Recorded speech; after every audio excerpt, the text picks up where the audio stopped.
Hello, listeners, and welcome to the Bluffton Biblecast. Sarah Fichter here, along with podcasters Laura Beeks and Ashley Nunswander. A shout out to Anna Laka for recording and editing this episode. Whether you have been trekking along since the beginning of this podcast season or jumping right into the middle, we are so glad you're here. Thank you for joining us as we seek to understand the Word more fully so we can live by it more faithfully. Let's start by looking at our reading plan this week. On Monday, we'll cover a short text about John the Baptist in the book of John. Tuesday, Wednesday, and Thursday, we will be reading a familiar Sunday school story, Jesus Calming the Storm, from three different perspectives, Matthew, Mark, and Luke. Finally, on Friday, we will read an account from Jonah. You may be interested to know that this scripture didn't catch our attention as we prepared for this episode, and it's left completely unpacked, which means it's sitting there waiting for you to dig into on your own time. Let's get started.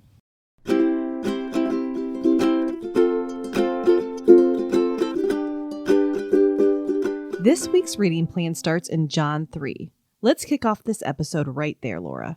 Verses 22 through 36 zooms us in on a conversation between the great John the Baptist and a few of his disciples. I'll be honest, the first time I read through these verses in my Bible, the NIV translation, I could not get a grasp for what was going on here. I switched over to the New Living Translation and the conversation completely came to life. So what is going on here, Sarah? Well, this account finds John the Baptist just doing his thing, baptizing and baptizing and baptizing people.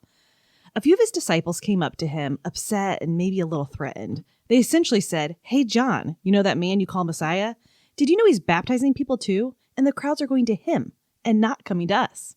Sarah, since I know how the story of Jesus ends, it's tempting to roll my eyes at John's disciples. This is Jesus. Of course people are going to him.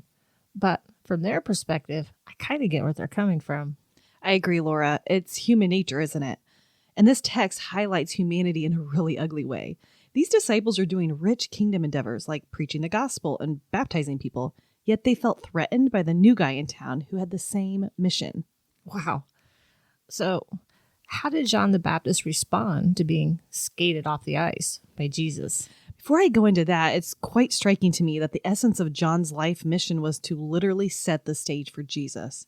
Years before John's birth, Isaiah prophesied about a voice crying out in the wilderness. Yeah, prepare the way for the Lord, right? Yeah, that was John the Baptist. Well, now I probably know how John responded to disciples in this account. Yeah, let's jump in on verse 27. I'm going to read from the NLT version here. John replied, "No one can receive anything unless God gives it from heaven. You yourselves know how plainly I told you, I am not the Messiah. I am here to prepare the way for him." Now, Laura, I love this next part because I can visualize it so easily in my own context. Continuing here in verse 29, John says to his disciples, "It is the bridegroom who marries the bride, and the bridegroom's friend is simply glad to stand with him and hear his vows. Therefore, I am filled with joy at Jesus' success." This is not a response that we hear every day, is it, Sarah? No, and he's not done. Starting in verse 30, he says, "He, Jesus, must become greater and greater, and I must become less and less. We are of the earth, and we speak of earthly things, but he has come from heaven and is greater than anyone else." What did John's disciples say in response to all of this, Sarah? Well, nothing is recorded in this account. John finishes the chapter strong by throwing in a little sermon at the end. So I'd imagine the only response was the crickets chirping. Yeah, that would shut down the conversation pretty quickly. Yeah, it would. Oh, how I love the example of John the Baptist, stepping into his mission by preparing the way, then passing on the baton to Jesus while keeping the focus off himself, then standing on truth to the very end of his life. I think it's quite inspiring.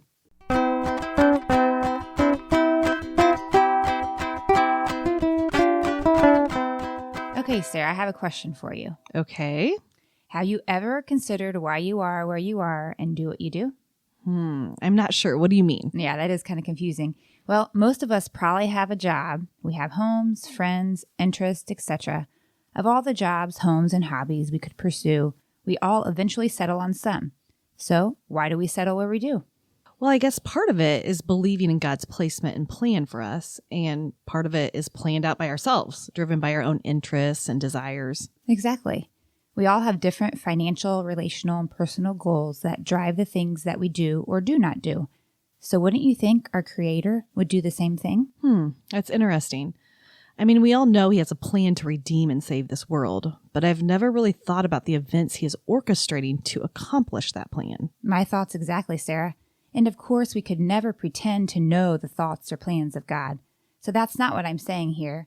But after reading this week's passages on the Sea of Galilee, I can't help but wonder if that geographical location was created specifically for the ministry of Christ, something God created to help accomplish his plan.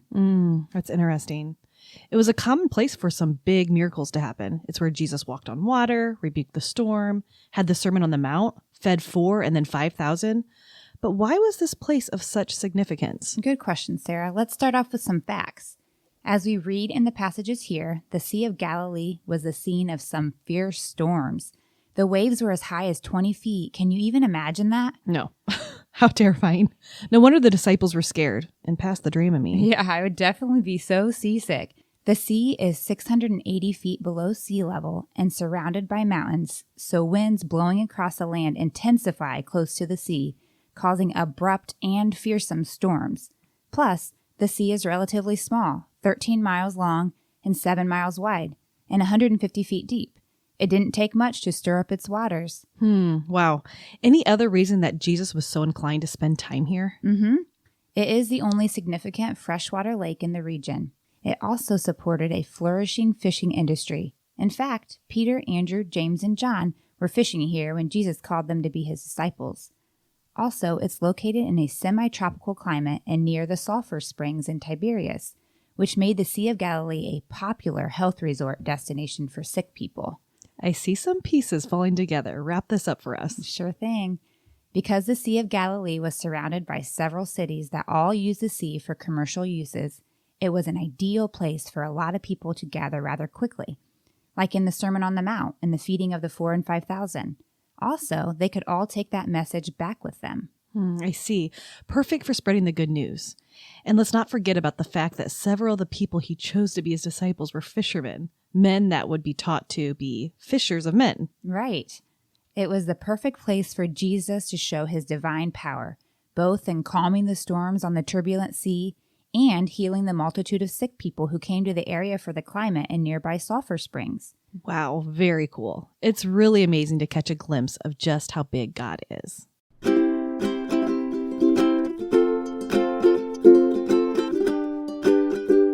Like you mentioned, Ashley, I love how God used the region of Galilee to show his divine power.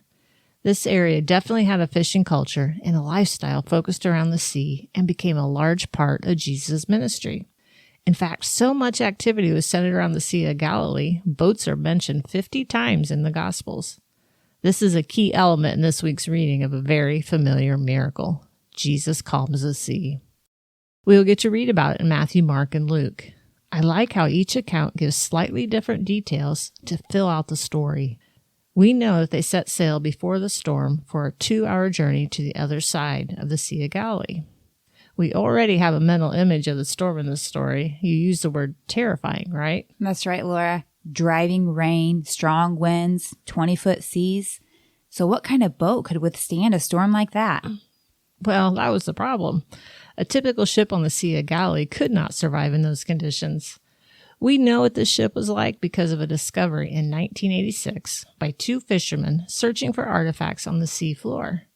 Because of an extreme drought and very low water levels, they found an ancient boat sticking out of the mud and alerted archaeologists to their discovery. The boat was 27 feet long, 7.5 feet wide, and 4.5 feet deep. It would have had a single mast and sail and open to the elements. It is nicknamed the Jesus boat. Interesting. Why Jesus boat? Because the boat was dated back to 2,000 years in the time period of Jesus' ministry. It was believed to be the type of boat from this story. This discovery is now on display in a museum in Israel. So, imagine sailing in a ship this size when a violent storm comes up. In Matthew's account, it says, without warning. The waves are overtaking the boat and begin to swamp it. In a matter of minutes, the boat would go under. Oh dear, no wonder the disciples were terrified and believed they were going to drown. No doubt. So when they wake up Jesus, they ask him, "Don't you care if we drown?" I am intrigued by his response in Mark chapter 4, verses 49 and 50. After he rebuked the wind and the waves with the command, "Quiet, be still," He asked his disciples, "Why are you so afraid? Do you still have no faith?" Why is this intriguing to you, Laura? I think Jesus knew the answers to those questions. It sounds like a challenge to their unbelief. I agree, but the word "still" is what grabs my attention. They had been all over Galilee with him, witnessing miracles performed for other people. Did it take God's divine power to save them from a near-death experience to build their faith? Christ's power over nature would be a miracle on a whole nother level. Exactly. In Luke chapter 8, verse 25, it says, "In fear and amazement they asked one another, 'Who is this? He commands even the winds and the water, and they obey him.' Do you still have no faith?" What a question for them to ponder as they rowed to shore on a suddenly calm, quiet night.